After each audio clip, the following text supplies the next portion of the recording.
উলধ্বনি হরিধ্বনি দিয়ে সাহায্য করবেন। নিতাই গৌর হরি বল, হরি বল, হরি বল, হরি বল।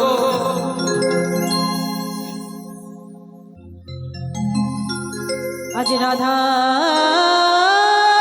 গোবিন্দ আমার গোবিন্দ গত রজনী আসলি লাগে, আসলি লাগে। নিশির শেষে শয়নে রয়েছে, তাদের অঙ্গের শোভাখানি দর্শন করছেন সখী মণ্ডলী। এদিকে গগনে বেলা হয়ে গেছে, সখীরা মনে মনে চিন্তা করছে রাধারানীর নিদারুণ শাশুড়ি ননদীর ঘরে বাস, তাই বেলা হয়ে গেছে দেখেই সখীদের মনে মনে চিন্তা হচ্ছে রাধারানীকে তো গৃহে ফিরে যেতে হবে। তাই তাড়াতাড়ি করে সখীরা আমার মনে মনে চিন্তা করছে রায় না জাগালে হবে না, নিদারুণ শাশুড়ি ননদীর ঘরে বাস, রাইকে জাগাইতে হইবে, জাগাইতে হইবে। এই ভেবে মনে মনে চিন্তা করছে। আর এদিকে গগনে বেলা হয়ে গেছে, পশু পক্ষী সকলে জেগে গেছে। এমন সময় 10 দিক যেন নির্মল হয়ে উঠেছে, আর 10 দিশ নির্মল ভেল পরকাশ, 10 দিশ নির্মল ভেল পরকাশ, 10 দিশ নির্মল ভেল পরকাশ, 10 দিশ নির্মল ভেল পরকাশ। সখীগণ মনে ঘন ওঠায় তারা, সখীগণ মনে ঘন ওঠায় তারা, সখীগণ মনে ঘন ওঠায় তারা। 10 দিক যেন নির্মল হয়ে উঠেছে। এমন সময় কি হয়েছে, আরে আম্বে কোকিলা ডাকে কদম্বে আমরে কোকিল ডাকে কদম্বে ময়ূর, আরে আম্বে কোকিলা ডাকে কদম্বে আমরে কোকিল ডাকে কদম্বে ময়ূর। দারিম্বে বসিয়া পি বলয় মাধব, দারিম্বে বসিয়া কি বলয়ে মধুর, আর দারিম্বে বসিয়া শোভা বলয় যায় গো, দারিম্বে বসিয়া সুবল মালায় যায় গো, দারিম্বে বসিয়া কি বলয়ে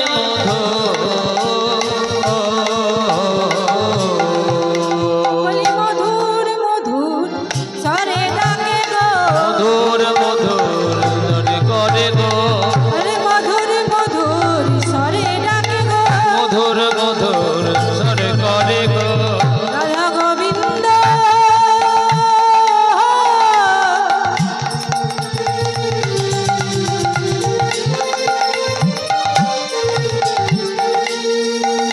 আরে জাগিবে বলে, আরে মধুর মধুর স্বরে ডাকে গো, রাধা গোবিন্দ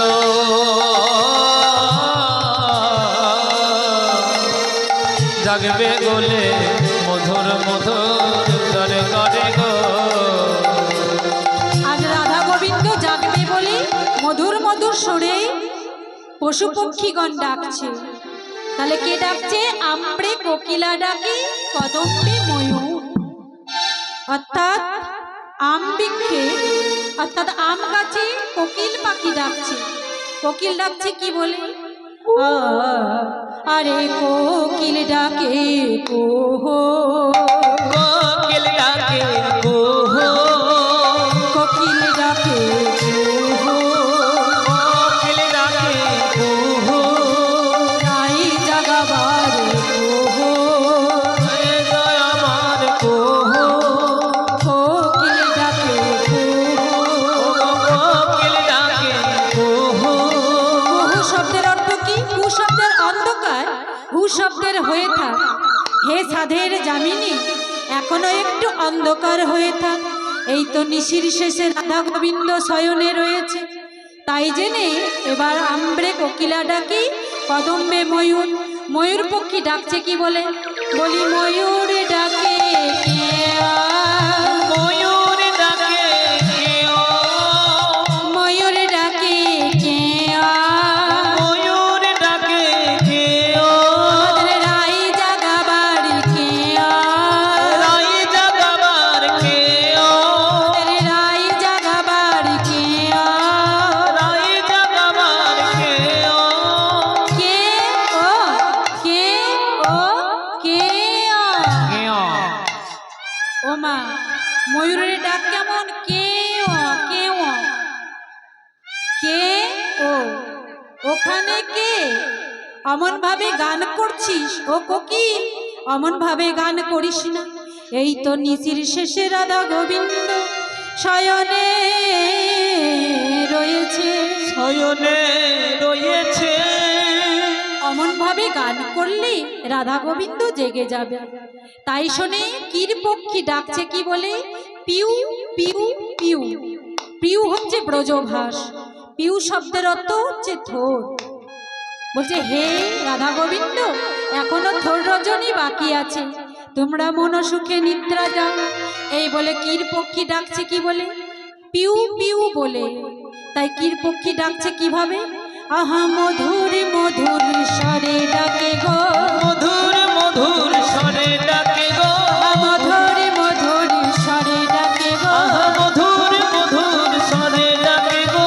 রাধা গোবিন্দ জাগিবে বলে মধুর মধুর স্বরে ডাকে গো। আমার রাধা গোবিন্দ জাগবে বলে মধুর মধুর স্বরে ডাকে গো। রাধা গোবিন্দ জাগিবে বলে মধুর মধুর স্বরে ডাকে গো। ডাকিবে বলে মধুর মধুর মধুর মধুর শুনে রাধা গোবিন্দ জাগবে বলে মধুর মধুর মধুর বলে গো। গোবিন্দ জাগবে বলে মধুর মধুর স্বরে ডাকে গো।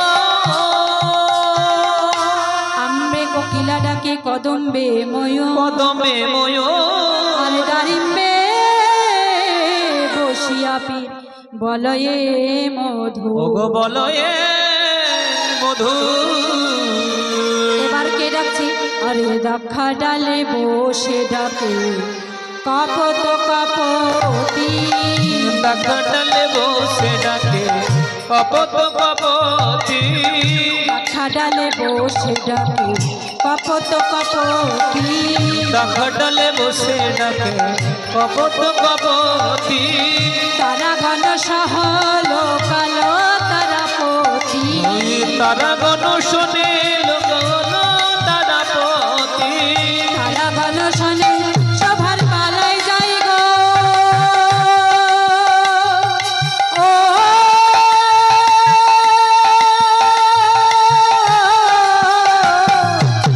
তারা গণ শোনে লোকগণ তারাপতি।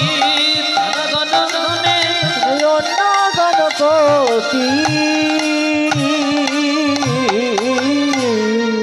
কপত কপতির ডাক কেমন?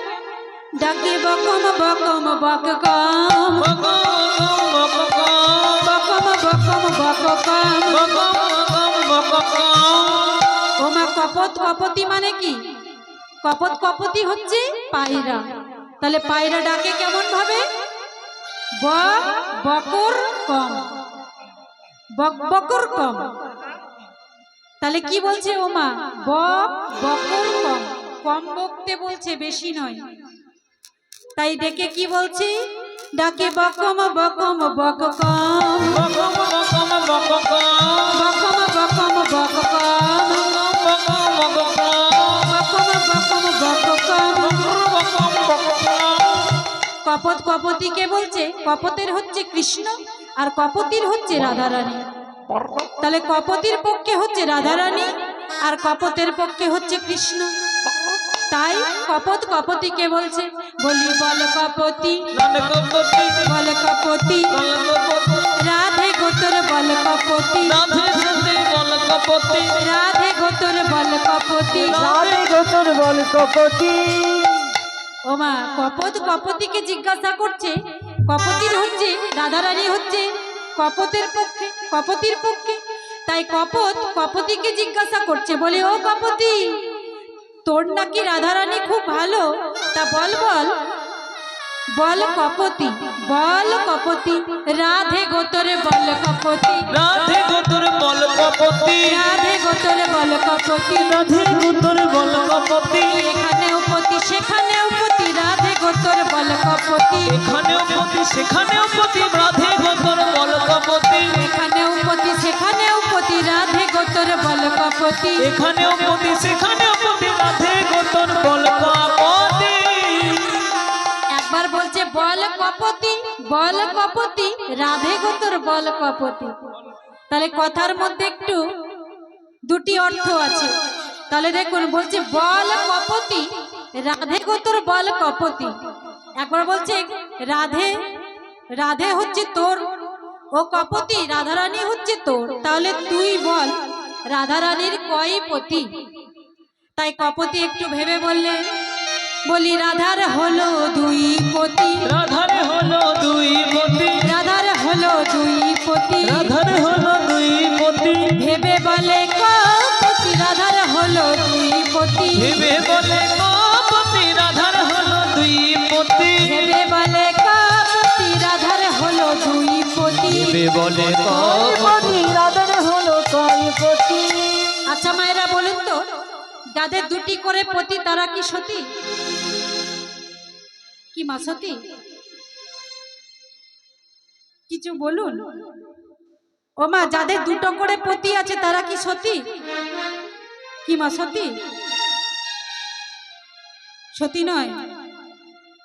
আচ্ছা মা, তাহলে যাদের দুটো করে পতি আছে তারা কিন্তু সতী নয়। আচ্ছা, তাহলে দেখুন মা, এই যে দুটো করে পতি ধরা ভালো, তাই বললেন কপত কপতিকে বলছে রাধার হলো দুই পতি, বলছে ঠিকই আছে। ও মা, তাহলে দুটো করে যারা পতি ধরেছে তারাই কিন্তু সতী, তবে যারা একটা করে পতি ধরেছে তারা কি সতী নয়? ও মা, একটা করে পতি থাকলে তারা সতী, নাকি দুটো করে পতি থাকলে তারা সতী? ও মা দেখুন, যাদের দুটো করে পতি আছে তারাই সতী। তাহলে দুটো করে পতি ধরতে বললেন, বলছে যাদের একটা করে পতি আছে কাল থেকে দুটো করে পতি ধরবেন। ও মা, দুটো করে পতি ধরতে বলেছে বলে বাস্তব জগতে দুটো পতি নয়, একটা হচ্ছে আমাদের সাজানো পতি, যেটা মায়াময় জগতে রয়েছে সাজানো পতি, আর আরেকটা হচ্ছে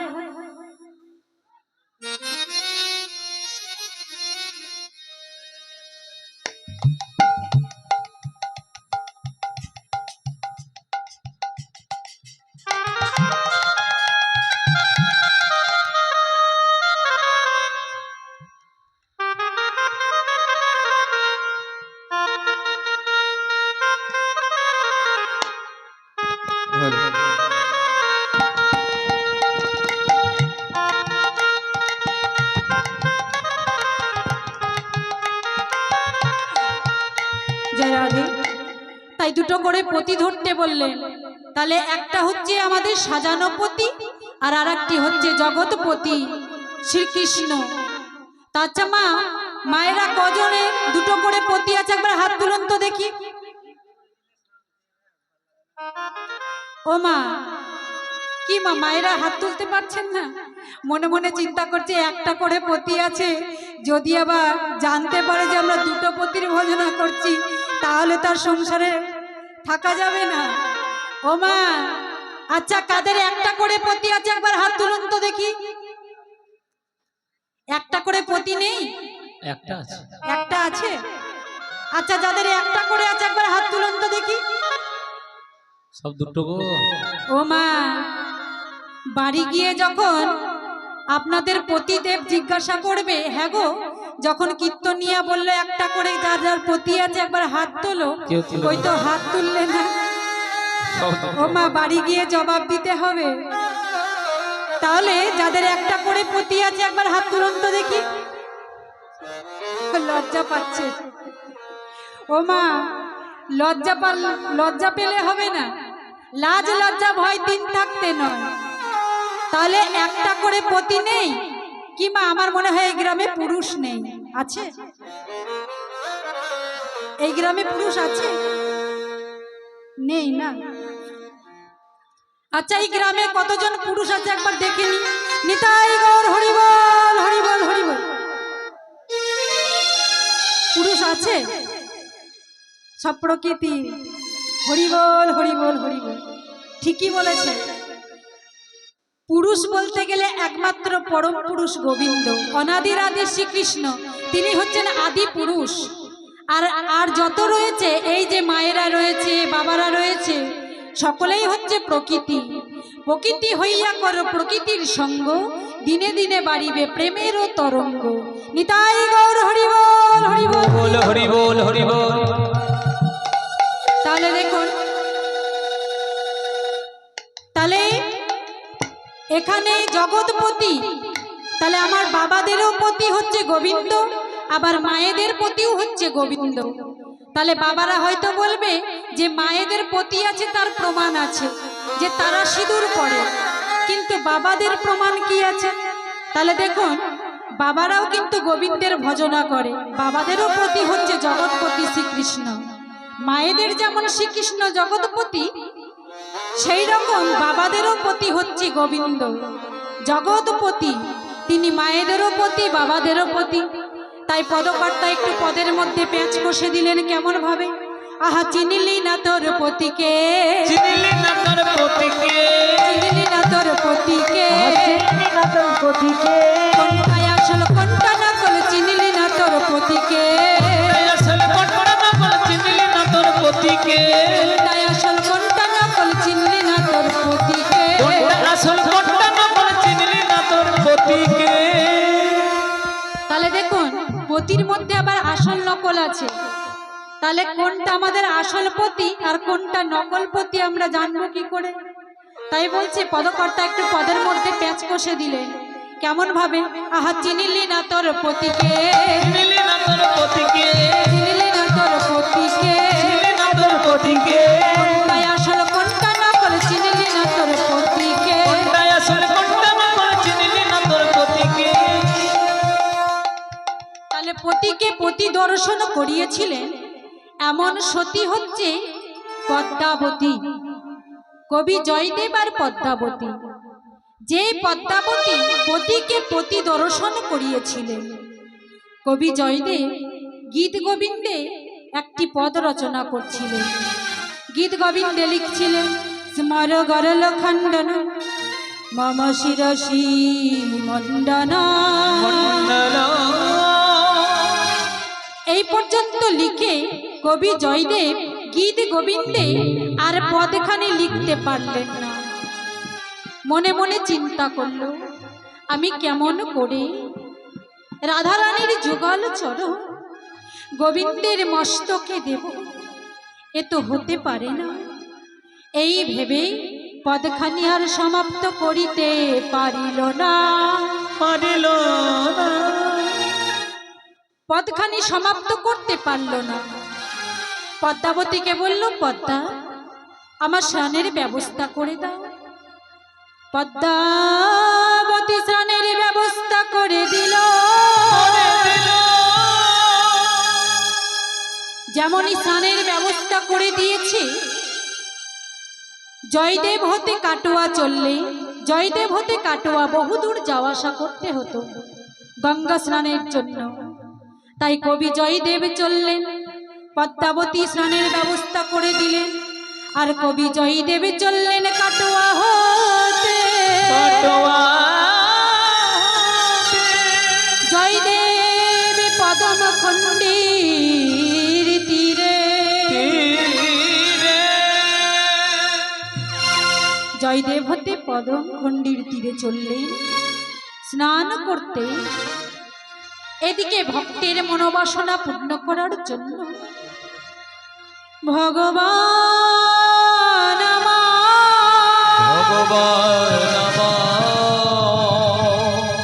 কবি জয়দেব যা লিখতে পারেনি, কবি জয়দেব মনে মনে চিন্তা করছে যে কিনা ভগবান তার কেমন করে তার মস্তকে রাধারানীর যুগল চরণ আমি দেব, যুগল চরণ আমি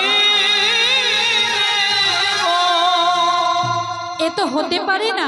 এই ভেবে পদখানি নিজ হস্তে সমাপ্ত করতে পারলেন না, তাই গঙ্গা স্নানে যেমনই চলে গেছে।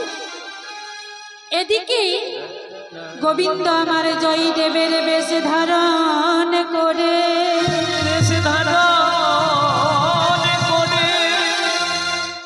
পদ্মাবতীর কাছে এসে বলল, পদ্মা পদ্মা গো, আমি স্নানে যাচ্ছিলাম, যেতে যেতে হঠাৎ আমার পদখানি মনে পড়ে গেছে, তাই পদখানি আমি নিজ হস্তে সমাপ্ত করব। এই বলে পদ্মাবতীকে বলল, পদ্মা আমার গীত গোবিন্দ এনে দাও, গীত গোবিন্দ এনে আমার গীত গোবিন্দ এনে দাও। এই বলে পদ্মাবতী গীত গোবিন্দ এনে দিল।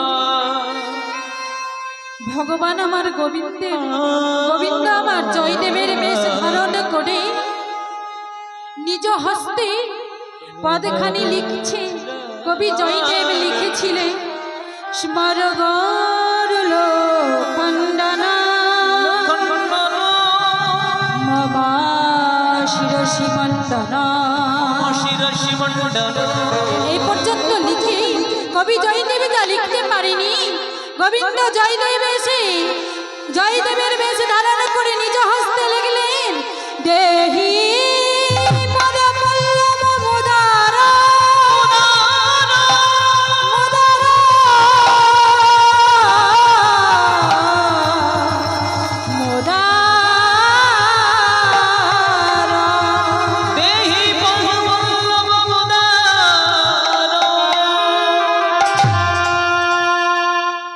কবি জয়দেব রাধারানীর যুগল চরণ আমার মস্তকে ধারণ করলে কামরূপ জ্বালা নির্বাপন করে।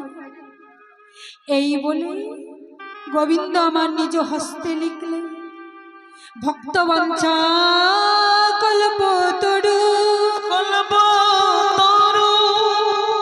ভক্তের মনোবাসনা পূর্ণ করার জন্য বললে, হে কবি জয়দেব রাধারানীর যুগল চরণ আমি মস্তকে ধারণ করি।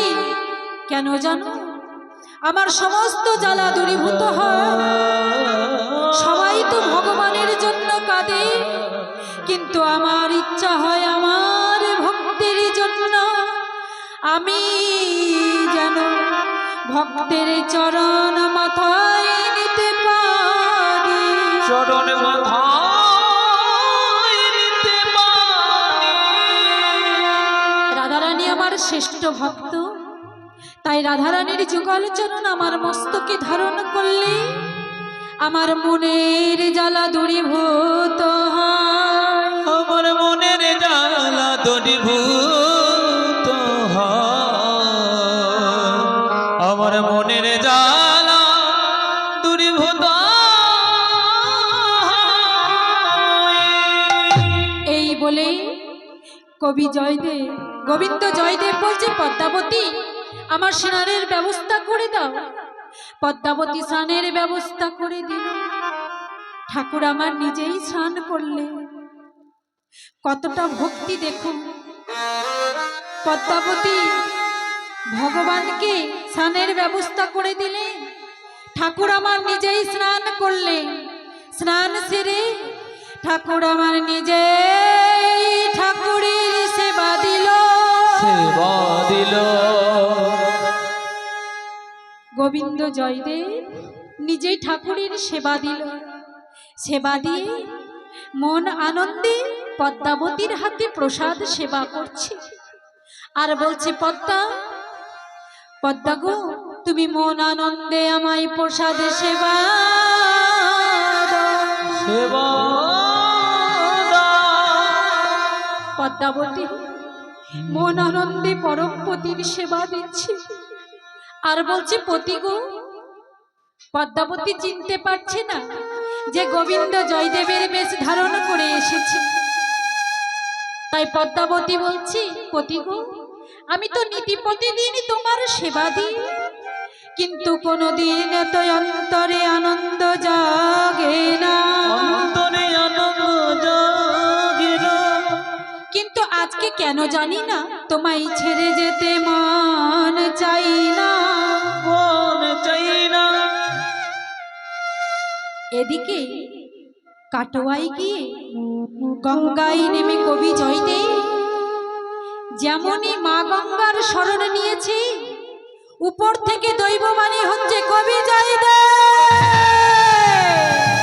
তুমি ফিরে যাও, তোমার মঙ্গল হবে, আর কোনোদিন গঙ্গা স্নানে আসতে হবে না। আমি মকর সংক্রান্তিতে উজানে বইয়ে যাব জয়দেব পদম খণ্ডির তীরে। সেই তিথিতে স্নান করিলে সারা বৎসরের পূর্ণ লাভ হবে।